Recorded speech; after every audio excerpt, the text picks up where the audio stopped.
The New York Jets schedule has just dropped. We're going to go over all 18 weeks, my initial thoughts, what we got from my wish list, what we didn't get from my wish list, and what I think about the schedule.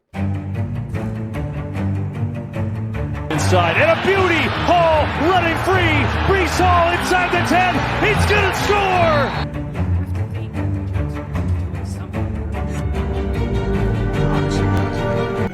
What is going on, guys? Welcome back to Talking Jets with Tigo. My name is Tigo, and the New York Jets just released their schedule, and they did it in a massive way. For those of you who don't know, they did their release video, and they did it with one of the guys. A lot of people don't know who this guy is. I do. I love this guy, but his name is he's a Google Maps guy. He plays GeoGuessr.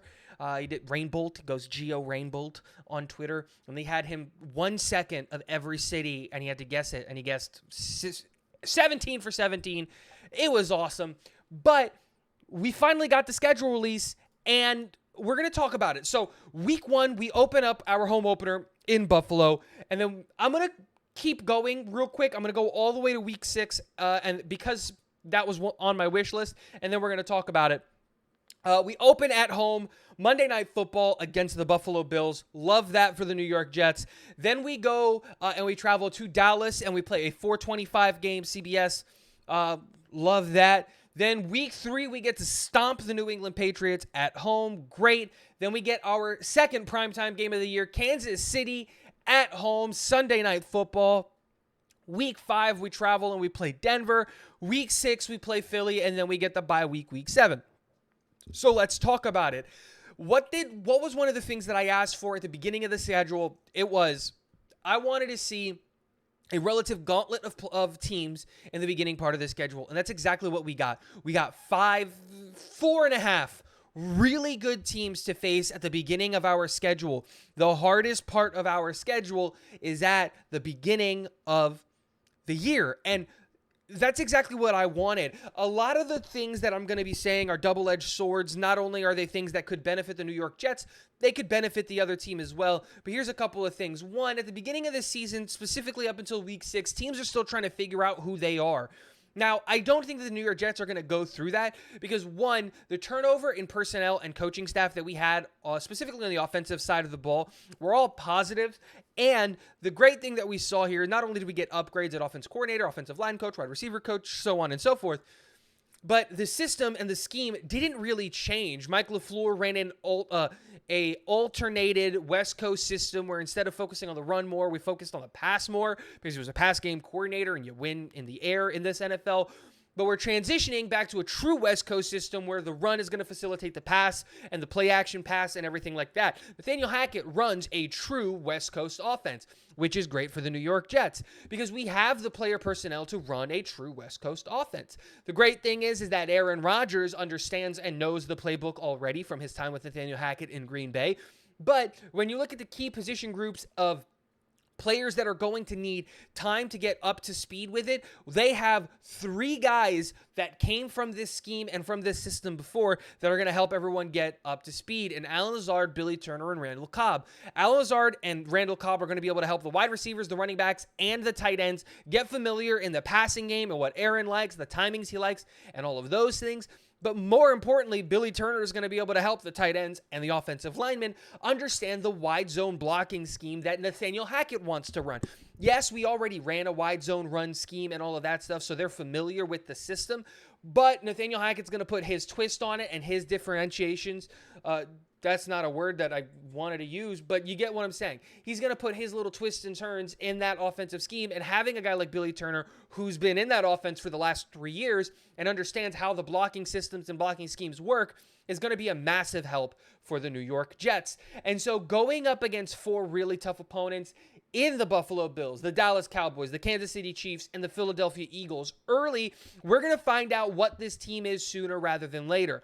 I totally think that we can beat the Bills. I totally think that we can beat the Cowboys. We should absolutely beat the New England Patriots. Kansas City is going to be a really, really tough out. We should be in that game. Predicting a win here is a little bit difficult. They are the Super Bowl champs. But saying that this is a loss, I also think is a little bit naive. We should be able to win this game. We also could be beat this game. The Denver Broncos, we beat them last year. We should be able to beat them this year. Sean Payton is installing a whole new offense there. Russell Wilson is still washed. That's why I said 4.5 teams, because New England's not a competition, and Sean Payton is a game changer, but is he going to have this team firing on all cylinders by week 5? I don't think so. And then Philly, again, Super Bowl losers, conference champs, they were able to keep almost everybody. That's going to be a difficult game to predict.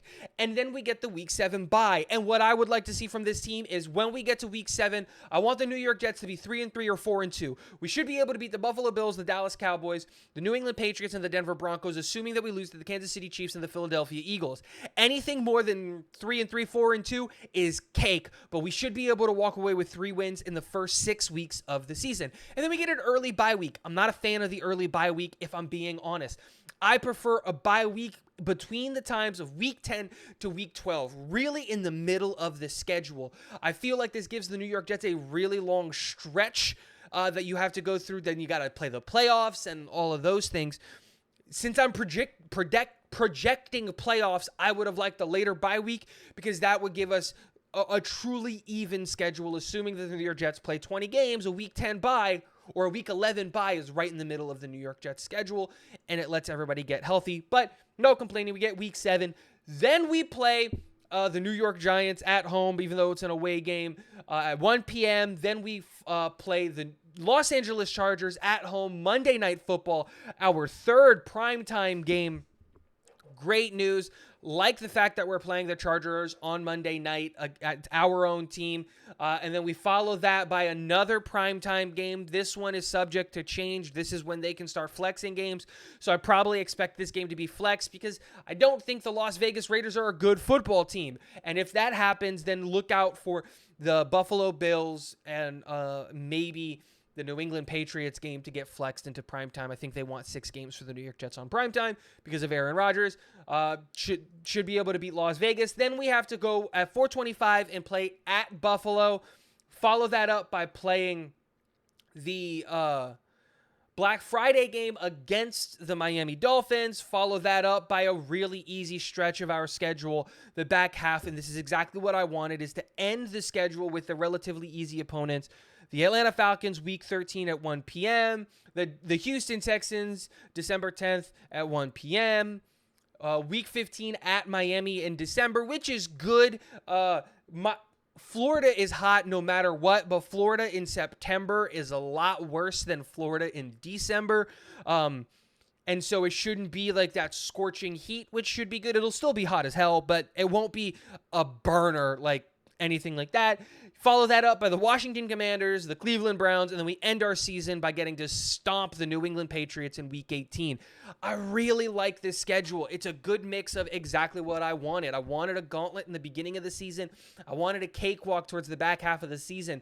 And realistically speaking, if the New York Jets can get to Week 13 and be above 500, which this team absolutely should be, if we can get to Week 13 and be above 500, I look at that schedule and there are 5 wins in the back 6 weeks of the schedule.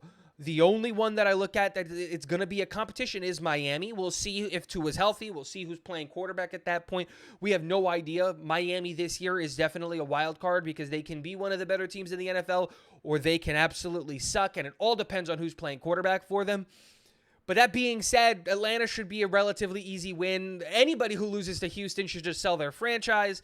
The Washington Commanders are literally selling their franchise.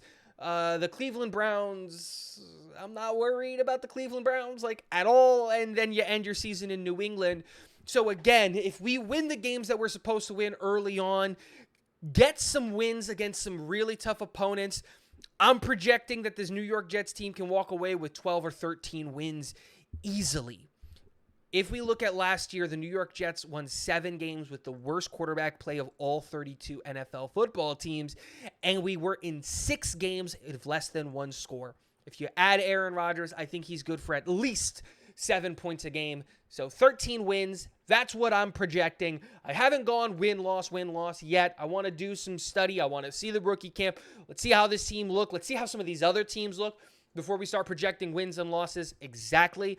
But record-wise, This team should be a 12 or a 13 win team. We should be competing not only for the lead in the AFC for the #1 seed, but we should be the AFC East champs easily.